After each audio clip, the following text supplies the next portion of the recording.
Ladies and gentlemen, we are live from the Isle of Man in the UK. This is John and Mike's MMA Corner. Okay, first and foremost, Ian, thank you for coming on. Thank you for speaking to us, taking the call. I have to say, I was super interested to see who they were going to match up Jose with, because obviously he's making his pro debut, and obviously I was thinking, are they going to give him someone who's making their debut, or they've got a couple of fights under their belt? So when the news came through, it was yourself. I have to say, I was happy with the matchup, because it's two guys who are similar in experience, is the best way to put it. And what made you? Obviously, Titan was probably a big selling point. But did it excite you? You know, coming up against Jose, and the fact that he's got that momentum on the amateur side of things with winning the World Championship stuff. Does that kind of intrigue you, because you get to test your skill set as well against someone like that? Yeah, of course. You know, I'm in this game to fight the best in the world. You know, and I do realize that, you know, in the beginning of a fighter's career, you usually tend to get the not easy fights, but the easier fight, you know, before you get into the UFC. Yeah. And sometimes there's times where you have to take risks, you know, to build your name. And I feel like this is one of those fights where it's a risk, but at the same time there's so much reward, because if I beat a guy like Jose Torres, that's gonna just put me so much higher on the ladder compared to me fighting a normal guy. So just that alone gives me so much motivation, and you know, of course, I looked at his fights and you know, went over it with my team, and we just realized that, you know, this is a great opportunity to take. So. But, you know, as far as like fighting on Titan FC, when I first got the call, I was a lot more excited just to fight on Titan FC. I didn't really know who the opponent was. My manager from Sucker Punch Entertainment. Yeah. They're a big manager. They're a big management company, and he called me up and he was like, "Hey, you know, Titan FC, they want to sign you, but you're going to be fighting Jose Torres." And I didn't really know. I just told him, I said, "Hey, we'll take it." You know, I haven't fought in 4 months prior to when I got told about this fight. So I was itching for a fight, and then when I finally found out it was Jose Torres, I was like, man, it's a great opportunity, let's take it. So I'm very happy and grateful that I'm in this position right now that I'm in, you know. So. And like you say, because it is quite nice to get that call up from Titan FC, and because it's going to be on UFC Fight Pass, I think, like you said, you know, if you can beat someone and get a victory early, I said this is kind of early on, like say early on in your career, it really does already propel you, and it helps set that, you know, set the tone really for people and to know who you are. It's a great chance for you to market yourself really as a fighter and showcase what you know, what you're capable of. What I would say is early on in your career, and then people can get an idea of the potential that you have in say 3 or 4 years when you're really starting to hone in those skills. Yeah, definitely. Man, Titan FC, the platform, just by UFC Fight Pass alone, that's such a big deal, man. It's gonna be broadcasted to many countries around the world. Anybody can practically, as long as you have internet, anybody can get a hold of it. You know, so me just being on UFC Fight Pass, like you said, man, it's just gonna up my name. It's gonna set me, then, you know, and if I go out there and I do what I'm supposed to do, it's gonna put me much higher on the marketing scale. And I'm gonna gain so much more fans, you know. And I feel like me, I'm the type of person where when I go into a fight, I bring it 100%. You know, at the end of the day, I know everybody's a fighter in the sport, but me, I look at myself as an entertainer. Well, I was going to say, you do entertain, mate. You do entertain, because if I recall, you hold the record for the quickest finish in Is it Tough Enough or Tough Rough? I forget the name of the promotion now. It's old age going to kick in here, and I've been hitting the head too many times. But didn't you get like a knockout finish? You got a knockout finish in 6 or 7 seconds. It was actually 4 seconds. 4. There you go. Bloody hell! Yeah. Wow. Okay then. So ding, sprint, Wow. So yeah, it's actually on YouTube. If you look up the fastest knockout in Tough Enough history, I wish it was the fastest knockout in MMA history, but you know, I think that was like a second. Yeah, I know. Anybody that can compete with a second. I don't know how they can do that. Yeah, like how small's the cage? Yeah. Are they stood face to face? Is that how small the cage is? I don't get that. Well, it's like a standard sized amateur cage. You know, it wasn't that small. I've seen smaller cages, but Tough Enough, man, their cage is pretty well set up. It's a pretty nice cage, and I just remember just touching gloves, boom, boom, that's it. It was over. You know what I mean? And a bunch of my friends always joke around with me. They're like, "Hey, you knocked out a guy faster than I tie my shoes." I was like, man, I guess you can say that, but you know, man, just me fighting for that organization, Tough Enough alone, and for me to hold a record for them, that's really big, man.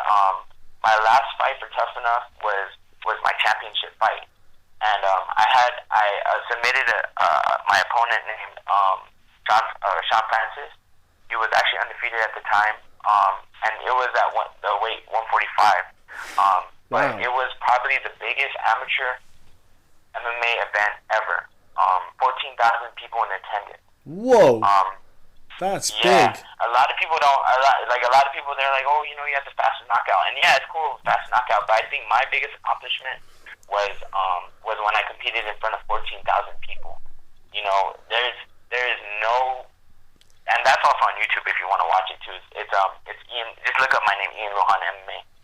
But yeah, I was at the Thomas Mack Arena out here in Vegas, and it was Tough Enough's 10-year anniversary, and they did the biggest of like MMA event. And I just remember the guy telling, you know, because we have the pre-fight conferences before the fight, and he was just telling us, he was like, you know what?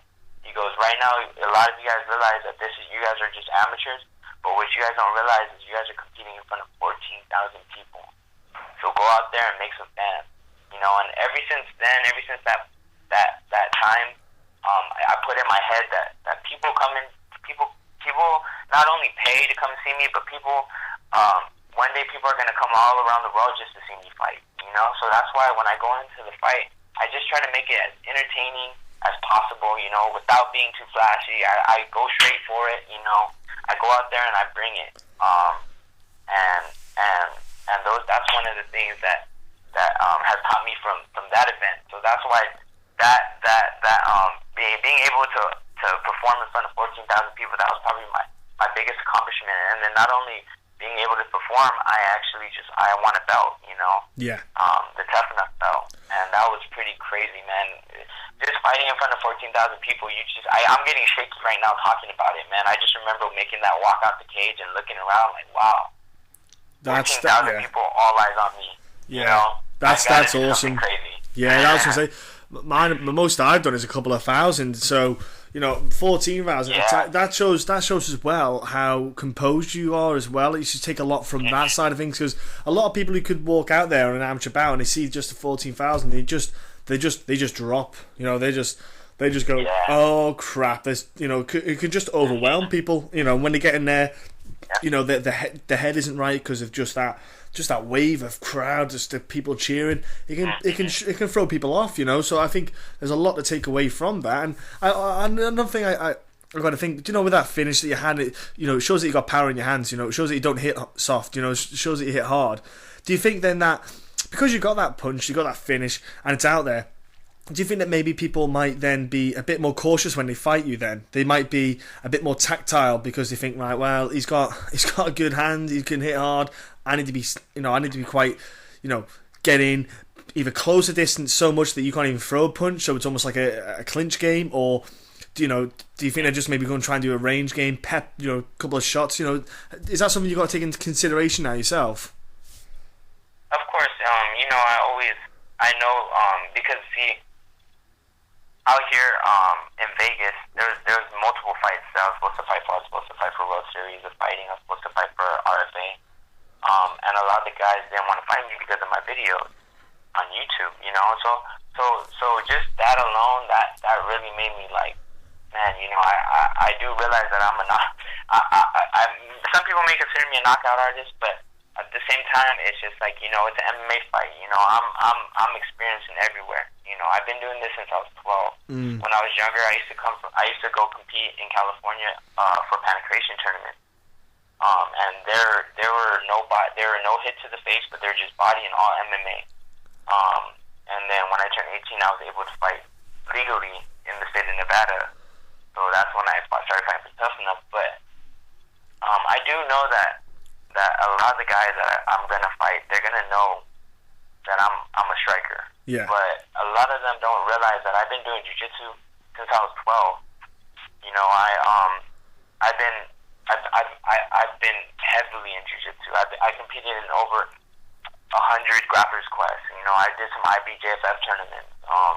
I did a lot of that. So I feel like anywhere I go, even if it's whether it's from a wrestler, whether it's standing, I can finish you from anywhere. Yeah. You know, and I bring that I try to bring that confidence in there that a guy can't hurt me anywhere. You know, at the end of the day, if he's gonna beat me standing up, I'll take him to the ground and I'll submit him. If I know that he's a better jiu-jitsu guy or a better wrestler, I'll stand up with him. You know, so I feel like I'm pretty well-rounded.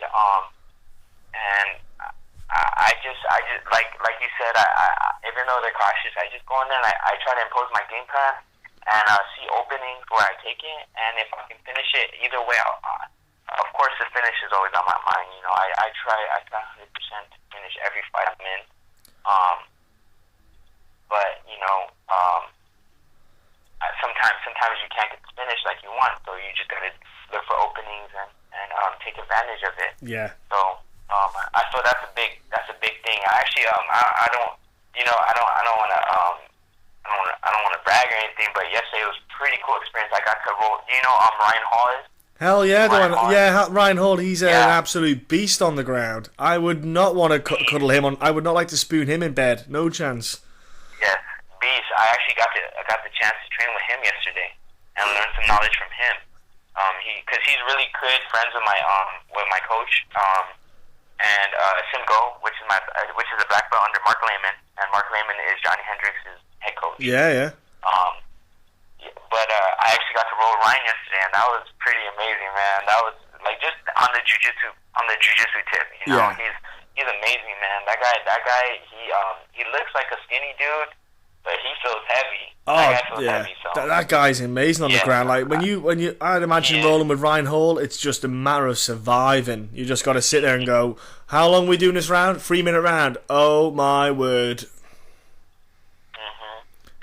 He is so good. Yeah. He's so good. It was one of those things, man. It was one of those things where I was like, wow, I got, he's gonna come in all week, so I'm gonna just soak as much knowledge from him and do my thing, man. So I'm pretty excited, man. I've got to train with a lot of great professionals in my career, dude, and I'm just so thankful that I live in the place that I live, because people come here every day, especially this fight week, I'm so happy that I get to train. This is my second week, so I get to train. A lot of people are going to be coming in and sparring, and it's just going to be amazing training, man. I can't wait for this week, too. Well, that's the thing, yeah. A lot of great people are going to come in. You've just got to be a sponge. When that happens, is you turn into a sponge and you try to absorb as much as you can, and then use as much as you can that is beneficial to you. That's all you can do. And especially at this point in your career, you just keep evolving. So you keep taking as much on as you can. It's quite an exciting time. It is. It's a very exciting time, man, and I just can't wait to show my skills, man. There's so much out there that I feel like I haven't. There's so many fans out there that I haven't fought in front of. There's so many people that I wasn't able to show my skills to, and just to be on this platform and to do that, man, I can't wait, man. It's gonna be fun. It's gonna be exciting. Yeah. I love who they match me up with. I love that he comes and he brings it too as well. So it's gonna be a great fight, man. And well, I can't wait for everybody. I admit it. I love flyweights. I love the lower weight classes because their skill sets have to be on point. and this is going to be one of the fights to keep an eye out for on the card.